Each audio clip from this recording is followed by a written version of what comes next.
tornadoes, snowstorms, car accidents. When emergencies happen, it's crucial that there are professionals ready to swiftly respond. At the City of Edmond, departments like Emergency Management and Public Safety Central Communications focus on emergency preparedness every day. They work with the fire and police departments, planning for catastrophes, responding to emergencies, and assisting in recovery when a disaster occurs in Edmond. Certainly we don't want to see these things happen, but it's important that when they do, that we are prepared to respond to and recover from these events very effectively. In the Public Safety Communications Center, dispatchers answer emergency and non-emergency calls for service 24 hours a day, 365 days a year. There's always somebody there. Christmas, there's always somebody sitting there ready to answer that call. It is one of those jobs that not a lot of people think about until you're in need and you have an emergency, and then you pick up that phone to call. At that point, you're hoping and praying there's somebody that's professional and ready to answer that call. Our environment is definitely unpredictable, to say the least. We can go from having a very quiet day where there's not a lot going on, and in the blink of an eye we could be in the middle of a high priority incident that may take several hours. Our dispatchers may not be able to get up and take breaks. They may be sitting at their position for several hours until it comes to a conclusion. During emergencies, where there's little room for error, suitable facilities with enough space and dependable equipment are vital. In late 2015, dispatchers and emergency management staff moved into new offices in the Public Safety Center. The larger, more spacious setting is quite an improvement from the small, dark basement used previously. We've always had a great staff, highly trained staff, highly dedicated staff. We've always had the best of equipment. We've had the best technology in order to provide the services. But our facility was something to be desired. It was small.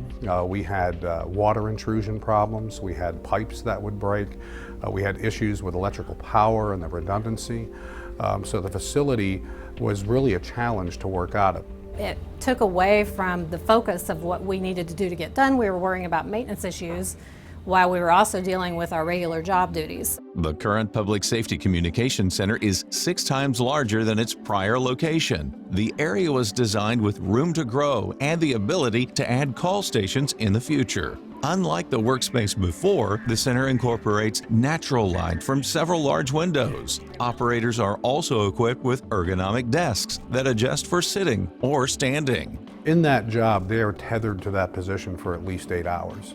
And so you want to make them as comfortable as possible, because that'll keep them very alert and ready to take any type of emergency that may come their way.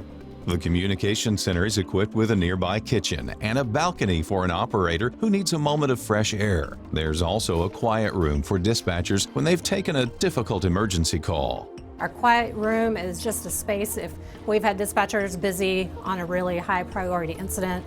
Maybe they were under a lot of stress. It gives them a place to go where they can sit in peace and quiet for a few minutes, just to kind of gather themselves and get back to work. Edmond, clear, brush pepper 5, tanker 5. Every single person here is so proud of their new working environment. I think it just gives you a renewed sense of excitement about coming to work every day. It's beautiful, it's clean. We have lots of space that we didn't have before. People are happy to come to work here. They enjoy working here, and this facility is just one of those things that really helps that. It's the finest. It's probably one of the finest you'll find in the country right now. It's very functional. It was very well planned. It's very conducive to emergency communications personnel doing their job very effectively, because that's really what it's all about. It's about the service that's being provided out of that chair. Another major upgrade is the Emergency Operations Center, or the EOC. This facility is used by several departments during dangerous weather-related incidents or even man-made disasters. Therefore, the EOC must be capable of accommodating several staff members from multiple city departments, including partners outside of the city. At the previous Operations Center, this was nearly impossible. One thing that was a challenge was just having 4 or 5 people in that center. It became chaotic. It was very loud because it was so small. We were just so crammed, both us, emergency management, as well as the 911 center. in our previous location.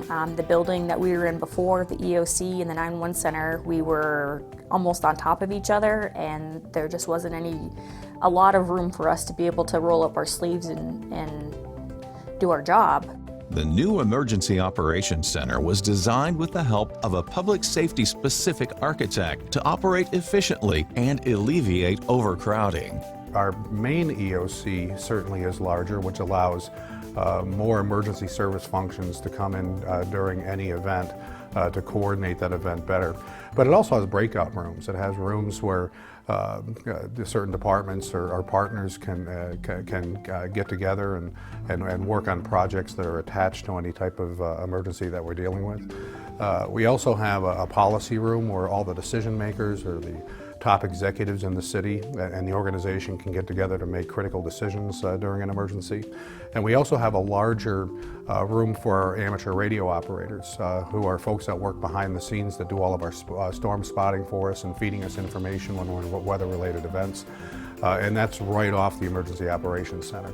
So certainly going from really one room that was very small in the old facility into a larger room with more breakouts gives us more functionality during any type of emergency. Now, with new proficient workspaces, department personnel can focus more on providing quick and reliable assistance to its customers in times of need. We are indebted and we are so grateful to the citizens of Edmond for putting their trust in us. We have a mantra in our comm center. It's dispatchers save seconds and seconds save lives. And you can do that through process. You can do that through expectation. But you also do that through the technology and the facility that you have. You're using all these elements together. We're going to take the least amount of time to process these life-critical calls, the life and death emergencies, medical calls, and fires and that kind of stuff. If we save time, people are going to live, and really that's what it's all about. This new facility has given us an opportunity to be better postured to follow through on that business model.